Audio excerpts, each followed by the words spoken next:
বাবা, এই দেখো আমার জব হয়ে গেছে।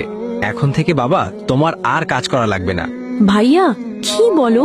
সত্যি তোমার জব হয়ে গেছে? এই, ওর জব হয়েছে তাতে তোর সমস্যা কি? যা এখান থেকে। আরে, তুমি মেয়েটার সাথে এমন ব্যবহার করো কেন? মা বাবা আমার সাথে এমন কেন করে? এমন ভাবে ব্যবহার করে মনে হয় আমি তাদের সৎ মেয়ে। মা, বাবা, মিলি কোথায়? আমরা তো খেতে বসলাম।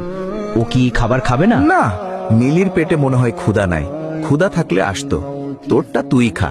মা, আমি অফিসে যাই, ঠিক আছে? ঠিক আছে বাবা, সাবধানে যাস।